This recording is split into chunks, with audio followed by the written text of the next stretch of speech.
আপনি কি জানেন, মহাভারতের সবচেয়ে লজ্জাজনক ঘটনা দ্রৌপদীর বস্ত্রহরণ। এটা কি শুধুই দুর্যোধনের দোষ ছিল, নাকি এর পেছনে লুকিয়ে আছে দ্রৌপদীর নিজেরই একটি ভুল? আজ আমরা জানব সেই ভয়ঙ্কর সত্য, যা হয়তো আপনি আগে কখনো শোনেননি।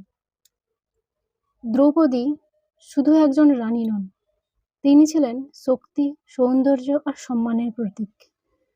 রাজা দ্রৌপদীর যজ্ঞ থেকে তার জন্ম, তাই তিনি ছিলেন এক অলৌকিক নারী। কিন্তু তার জীবনের পথ ছিল কষ্ট আর অপমান দিয়ে ভরা। স্বয়ংবর সভায় বহু রাজা রাজপুত্র উপস্থিত, কর্ণও সেখানে ছিলেন।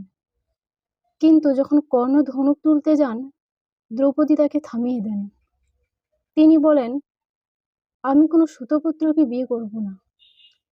এটি একটি বাক্য কর্ণের মনে জন্ম দেয় অপমান ও ক্রোধ, যা পরে ভয়ঙ্কর প্রতিশোধে পরিণত হয়। অর্জুন দ্রৌপদীকে জয় করেন, কিন্তু ভাগ্যের খেলায় তিনি হয়ে যান 5 পাণ্ডবের স্ত্রী।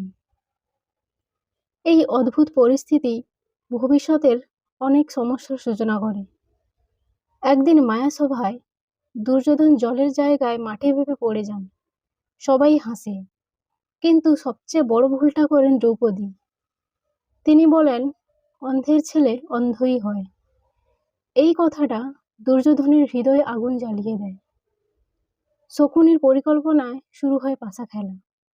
যুধিষ্ঠির একে একে সব হারাতে থাকেন, রাজ্য, ভাই, এমনকি নিজেকে, এবং শেষে দ্রৌপদীকে।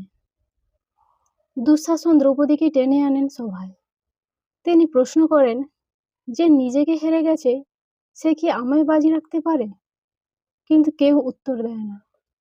দুঃশাসন তার বস্ত্র আনতে শুরু করেন। সবাই চুপ। ভীষ্ম, দ্রোণ কেউ থামান না।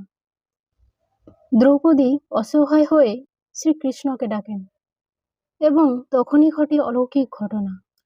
তার বস্ত্র শেষ হয় না।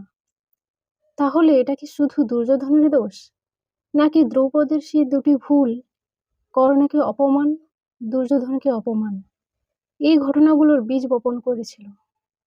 এই গল্প আমাদের শেখায়, একটি ভুল শব্দ, একটি অপমান ভবিষ্যতে বড় বিপদ ডেকে আনতে পারে। দ্রৌপদীর বস্ত্রহরণ ছিল শুধু একটি ঘটনা নয়, এটি ছিল অহংকার, অপমান আর প্রতিশোধের ফল। কিন্তু শেষ পর্যন্ত ধর্মেরই জয় হয়। আপনার মতে দ্রৌপদীর কি সত্যিই কোনো ভুল ছিল, নাকি তিনি সম্পূর্ণ নির্দোষ? কমেন্টে আপনার মতামত জানাবেন।